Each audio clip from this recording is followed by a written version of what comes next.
The broadcast went out in every known galactic frequency. It carried no embellishments, no elaborate political gestures. Just a simple, chilling statement. Earth is off limits. Any incursion will be treated as an act of war. This is your only warning.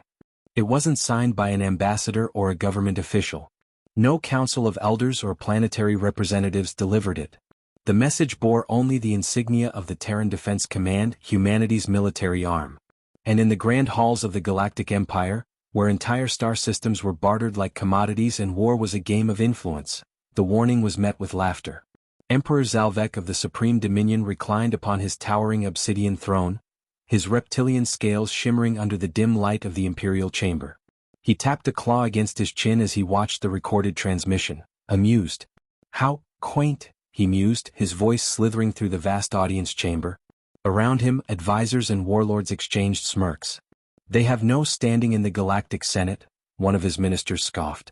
No fleet recognized in the grand registries. Their world is but a speck in the outer rim. They are primitives who stumbled into FTL travel barely a few centuries ago, another sneered. They think one warship in orbit makes them an empire.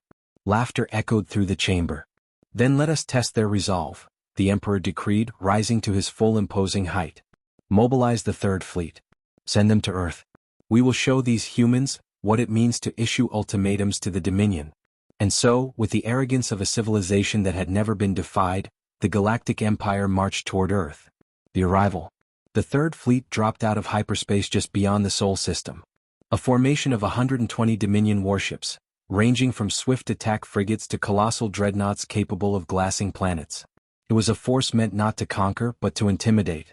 From their command ship, Imperator's Wrath, Admiral Zyrel observed the blue-green orb with detached amusement. The Terrans have a single orbital station, he noted, glancing at the tactical readout. Some primitive satellites. A few capital ships, but nothing significant. It seems they still rely on planetary defenses. Pathetic. The fleet surged forward, engines burning like the eyes of a hungry beast. Then the first message arrived. This is Earth Defense Command. Stand down and depart immediately. We will not repeat ourselves. The human voice was calm. Too calm. Admiral Zyrel smirked, turning to his communications officer. Reply with standard annexation protocol. Inform them of their new status as a vassal state of the Dominion. The officer nodded and relayed the message. The response came swiftly. You had your warning. The comms went dead. Zyrel snorted. So be it. He raised a clawed hand. Weapons free. Reduce their orbital defenses to slag. The first strike. The Dominion fleet opened fire. Energy lances ripped through the void, streaking toward Earth's orbital station. A human construct that looked painfully outdated by galactic standards. It should have been vaporized instantly. But instead something else happened. As the plasma beams closed in, space itself shimmered around the station.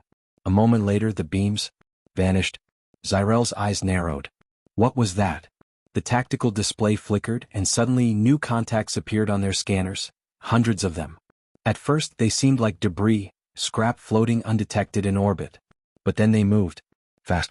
Human warships uncloaked in perfect formation, emerging from seemingly nowhere.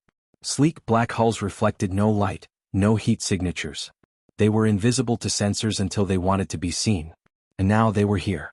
A ripple of static surged through the Dominion fleet's communications as Earth's defenses came online. Not primitive. Not outdated. But decades ahead of anything the Dominion had faced. And the humans, they did not hesitate. The counterattack. From the surface of Earth, planetary defense platforms roared to life. Railguns the size of skyscrapers launched slugs at relativistic speeds, punching straight through Dominion shields like paper. Dreadnoughts, built to withstand planetary sieges, found themselves torn apart in seconds. Human warships moved with terrifying precision, emerging from cloaked positions to gut Dominion vessels before vanishing again. And then came the worst part. The boarding pods. Dominion crew members barely had time to react before they were no longer alone on their own ships. The terror begins. Admiral Zyrel staggered as the Imperator's Wrath shuddered violently. What in the Emperor's name is happening? Human boarding parties have breached our decks, a panicked officer shrieked. Impossible. No species had ever managed to board a Dominion dreadnought mid-battle. Their shields should have prevented it. Their automated defenses should have held. But the humans didn't play by the Dominion's rules. Security feeds showed them, heavily armored figures moving too fast with too much precision. They fought like demons, tearing through elite Dominion warriors as if they were nothing. One grainy image made Zyrel's blood run cold. A human soldier standing over a pile of Dominion corpses, grinning. He held a plasma rifle in one hand, a blade dripping alien blood in the other. And then the human spoke into the ship's intercom. "Welcome to the party, boys." Admiral Zyrel's last mistake. The Imperator's wrath exploded from within, its reactor detonated by human saboteurs. Zyrel's last thoughts before the inferno consumed him were not of victory, nor defiance, only fear. He had underestimated the humans. And now he understood the warning far too late. Earth was off limits. And anyone who tested that would burn. The wreckage of the Imperator's wrath still burned in orbit when the full weight of Earth's retaliation came crashing down. Humanity's warships, once hidden behind cloaking fields and deep space countermeasures, now revealed themselves in terrifying numbers. They had let the Dominion's Third Fleet believe they were weak. They had allowed the enemy to fire the first shot. Now it was humanity's turn. The Earthborn offensive.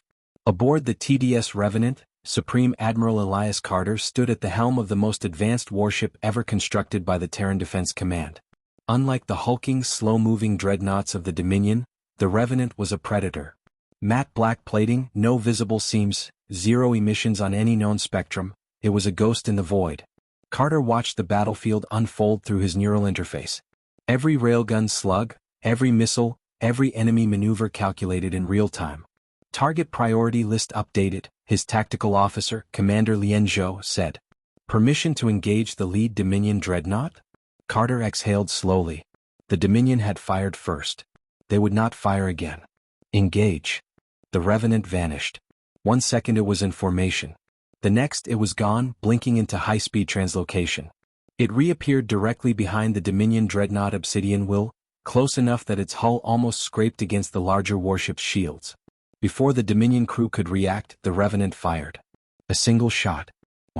A hyperdense tungsten round, accelerated to 10% the speed of light, punched through the Obsidian Will's shields, armor, and central reactor like it was made of paper. For a brief moment, the massive warship still existed. Then, its entire structure fragmented from the inside, torn apart by the sheer force of the impact. A 40-kilometer-wide explosion erupted in orbit, illuminating the wreckage of what had once been the Third Fleet's flagship. The battle was over. Now it was a massacre. The fall of the Third Fleet. Dominion warships, designed for conquering pre-spacefaring civilizations, were completely unprepared for an enemy like this. They were built to intimidate, not to fight a war where one wrong move meant instant destruction. One by one their formations collapsed. Human vessels moved like phantoms, attacking from every conceivable direction. Ghost-class destroyers ripped apart Dominion cruisers before blinking out of sight. Hellfire-class bombers deployed kinetic strike packages. Masses of metal dropped from orbit that struck Dominion hulls with the force of nuclear warheads. It was brutal, efficient, and worst of all, the humans weren't just fighting. They were sending a message. Every Dominion warship that attempted to flee was allowed to escape. But not before receiving a final transmission. Go home. Tell them what you saw. Tell them Earth is off limits. The Emperor's rage. Across the galaxy, in the Dominion's capital world of Zervakel, Emperor Zalvek watched the battle's outcome in absolute silence. His great warships, his invincible fleet, had been reduced to shattered wreckage. His finest admiral? Dead. His warriors? Butchered. And the humans, they had suffered almost zero casualties. For the first time in centuries, the supreme ruler of the Dominion felt something he had long considered beneath him. Fear. This cannot be, he whispered, his claws digging into the arms of his throne. They are but one world. But even as he spoke, a single thought festered in his mind. One world. One world had just annihilated an entire fleet. One world had openly defied the largest empire in the galaxy. One world had sent a warning, and they had made good on it. This is war, the Emperor snarled, rising to his full height. His advisors cowered before him, their eyes wide with uncertainty. Summon the Grand Armada. I will see Earth burn to ash. Across the Dominion, billions of warships were mobilized. The full might of the Empire was about to descend upon humanity. But Zalvek had made one fatal mistake. He thought this had been the real fight. He thought this had been the true extent of humanity's power. He thought humans had already played their best hand. He was wrong. Earth's warning was clear. But if the Dominion wanted war, then war they would have. The Grand Armada marches. From the edges of known space, the Dominion's Grand Armada surged forward, an endless tide of warships designed to break civilizations. This was not the scattered, ill-prepared Third Fleet that had been annihilated above Earth. This was every dreadnought, every battlecruiser, every war machine the Dominion could muster. Over 70,000 capital ships. Billions of warriors. An entire war economy mobilized to erase one rebellious planet from existence. At the heart of the Armada sat the Imperial Command Vessel, a moon-sized monstrosity bristling with weapons so powerful they could reduce planets to molten slag in minutes. Seated upon the command throne, Emperor Zalvek watched his fleet advance, eyes burning with fury. Humanity had dared to resist.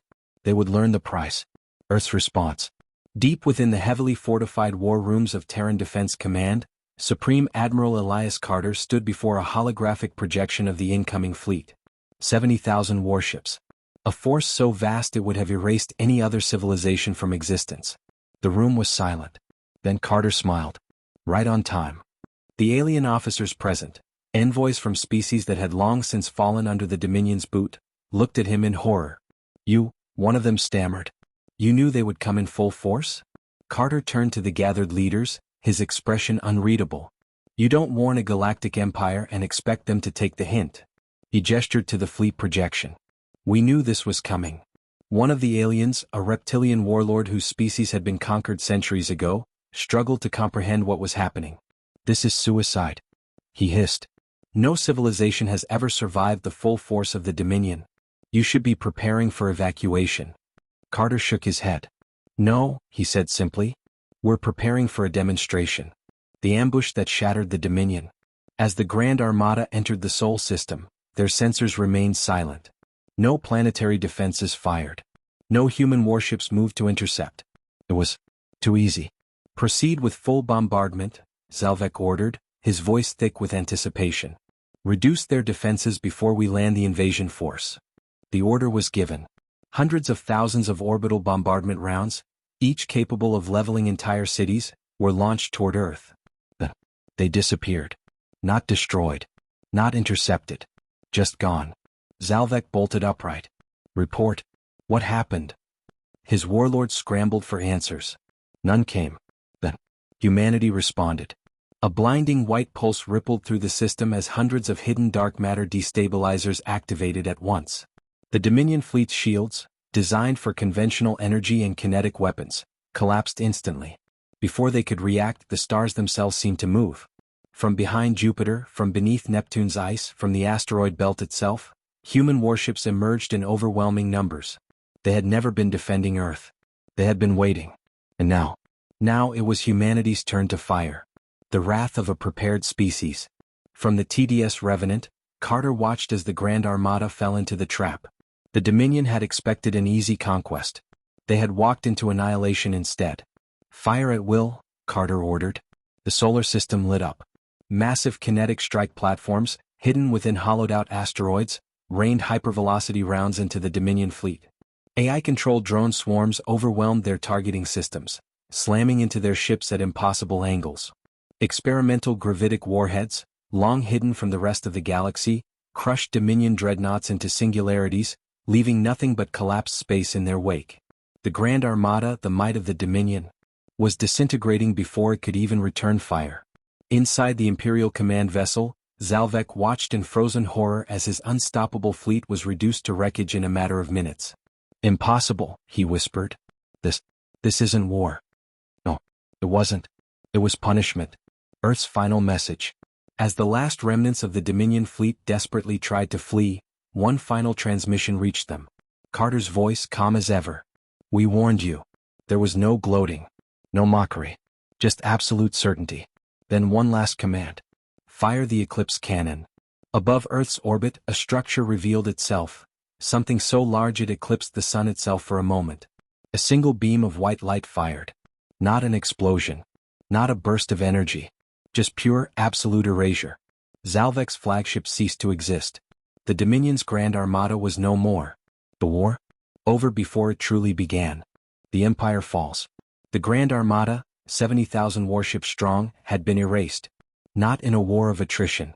Not in a prolonged conflict. It had been obliterated in a single engagement. Word spread across the galaxy like wildfire. The Dominion, the unchallenged rulers of known space for 10,000 years, had been brought to its knees in a single day. And Earth had barely broken a sweat. The Emperor's last moments. Deep within the shattered remnants of the Imperial command vessel, Emperor Zalvek gasped for breath. His armor was gone, his body battered from the shockwaves that had torn his once proud warship apart. Emergency klaxons howled around him. The bridge was a graveyard. His warlords, his generals, his finest tacticians all reduced to drifting corpses in the void. A single, flickering hologram remained. It showed Earth unharmed, untouched. His entire Imperial armada had thrown itself at that tiny blue world, and shattered upon it like glass against stone. His mind broke at the realization. They had never stood a chance. Impossible, he croaked. This isn't how it was supposed to be. Then, in the wreckage he saw it. A small human drone hovering just inches away. Its speakers crackled to life. The Emperor of the Dominion reduced to this? A voice mocked. Zalvek looked up, and through the static he saw the image of Admiral Elias Carter staring back at him. Cold. Unyielding. You were warned, Carter said, his voice like a death sentence. Now your people will pay the price. The transmission ended. And then the drone detonated. In the span of a heartbeat, the last warlord of the Dominion was no more. Earth's next move. With the Dominion shattered, the galactic map had changed forever. But Earth was not finished. No empire falls quietly. The Dominion still had its homeworlds, its slave worlds, its fortified systems. And Carter was not about to give them time to recover. From the ruins of battle, Terran war fleets surged forth, spearheaded by ships larger than anything the galaxy had ever seen. They didn't negotiate. They didn't ask for surrender. They tore through Dominion space like wildfire, toppling every stronghold, liberating every enslaved species, and crushing every last remnant of the empire that had ruled through fear for millennia. Entire planetary systems switched sides without a fight. The Dominion had demanded Earth's surrender. Now Earth was deciding what parts of the Dominion would be allowed to exist. The new galactic order. Within 3 months, the last Dominion warlords were dead or in chains. The once mighty empire no longer existed. And in its place, something new had risen. Not a Terran empire. Not a dictatorship. Something far worse. A human-led coalition, made up of every species the Dominion had once enslaved, now bound together by loyalty, by fear, and by gratitude. Humanity had not conquered the galaxy. They had become its guardians, its judges, its executioners. The last warning. From the newly established Terran Galactic Command, Admiral Carter addressed the entire galaxy. A final, undeniable statement to any who might think to challenge humanity in the future. Earth is off limits. His words echoed across the stars. This is not a request. It is not a negotiation. He leaned forward. It is a warning. The message burned itself into history. And from that day forward, every species in the galaxy knew one thing above all else. You do not threaten Earth. Not now. Not ever. The end. If you love this story, make sure to subscribe, because this is just the beginning. Humanity's rise has only just begun.